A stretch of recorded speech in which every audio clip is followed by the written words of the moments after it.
पिथौरागढ़ में पंचायत चुनाव की हलचल ने अब यूं मानो रफ्तार पकड़ ली है। अपने अपने दावेदार अपने अपने उम्मीदवारों के साथ उनके समर्थक जिला पंचायत में अपने अपना नामांकन करने भारी संख्या पर उमड़ रहे हैं। चाहे पार्टी का प्रत्याशी हो या निर्दलीय, किसी में भी जोश कम होता नजर नहीं आ रहा। नमस्कार, मैं प्रतीक गोल्दिया, आप देख रहे हैं सिटी पिथौरागढ़ न्यूज़। बीते दिन भारतीय जनता पार्टी के तमाम जो उम्मीदवार थे उन्होंने नामांकन किया। लगातार पार्टी ने जो अधिकृत प्रत्याशी घोषित किए थे, बारी बारी से एक तरह का मानो शक्ति प्रदर्शन था। भारी संख्या पे पदाधिकारी, पार्टी के जो सम्मानित लोग हैं, उन सब ने मिलकर अपने अपने दावेदारों के साथ, अपने अपने उम्मीदवारों के साथ नामांकन पत्र दाखिल करा। ये भारतीय जनता पार्टी का स्टाइल कह लीजिए कि वे चुनाव से पहले ही एक मात अपने विपक्षियों को दे देती है।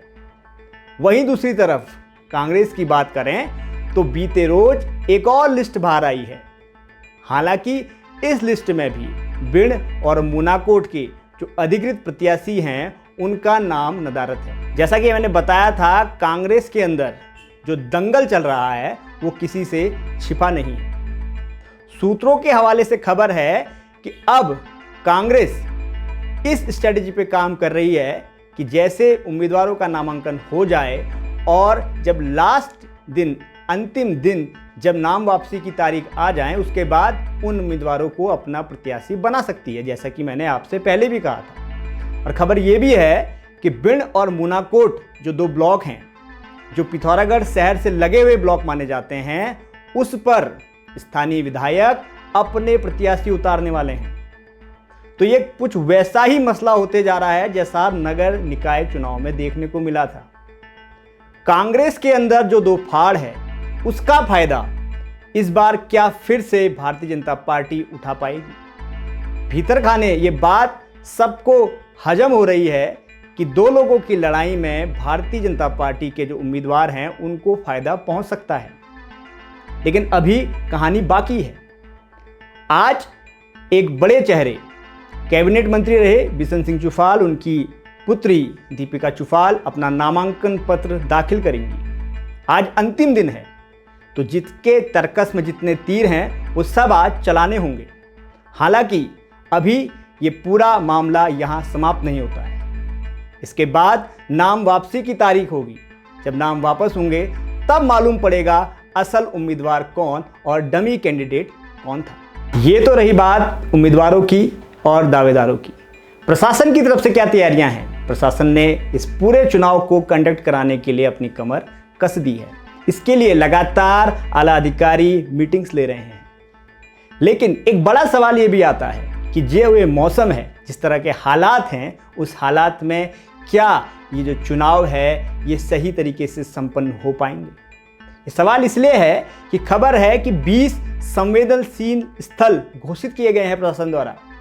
खासकर धारचूला और मुनस्यारी का जो ब्लॉक है वो अति दुर्गम क्षेत्र में आता है। कई खबरें ऐसी आई हैं कि जो उम्मीदवार हैं, जो दावेदार हैं, उनको नामांकन करने के लिए पैदल चलना पड़ रहा है। सड़कें टूटी हुई हैं, खस्ता हाल है। बड़ी बुरी स्थिति में जो सड़कें हैं उनको मरम्मत के निर्देश हालांकि जिलाधिकारी ने दिए हैं। लेकिन ये देखना दिलचस्प होगा कि आने वाले दिनों में अगर मौसम में तब्दीली हो और अनुकूल स्थितियां ना हो तो फिर क्या रवैया जनता उठाएगी? किस तरीके से दावेदार जिन्होंने नामांकन किया है वो डोर टू डोर कैंपेन करेंगे और बरसात के इस मौसम पे क्या उसी तरीके से पंचायत चुनाव होने जा रहे हैं जैसे बाकी दिनों हुआ करते? इसी के साथ पंचायत चुनाव पिथौरागढ़ में फिर एक और सकारात्मक खबर आई है। पिथौरागढ़ का मझेड़ा गांव जो मुनाकोट ब्लॉक के अंतर्गत आता है, उसमें निर्विरोध ग्राम सभा चुनी गई है। लगभग 600 की आबादी वाले इस ग्राम में इस तरह का कोई कृत होना अपने आप में एक बड़ी बात है। निर्विरोध प्रधान, उप प्रधान और बाकी सदस्यों का चुना जाना एक तरह की मिसाल है। जैसा कि लगातार इस तरह की खबरें आ रही हैं कि कई ग्राम सभाओं में निर्विरोध चुने गए हैं, कई ग्राम प्रधान निर्विरोध चुने गए हैं, तो अपने आप में ये जटिल चुनौती जो है पंचायत की, उसको राहत देने का काम इस तरह की खबरें कर सकती हैं। आने वाले दिनों में पंचायत चुनाव में क्या अपडेट रहते हैं, कौन कौन उम्मीदवार पुरजोर तरीके से अपनी कोशिश में लगे हुए हैं कि अपने क्षेत्र में जाएं और अपनी दावेदारी मजबूत करें। हमारी कोशिश रहेगी ऐसे ही कुछ उम्मीदवारों को आपके बीच लाएं, उनसे खास बात करें। फिलहाल इस रिपोर्ट में इतना ही। देखते रहिए सिटी पिथौरागढ़ न्यूज़।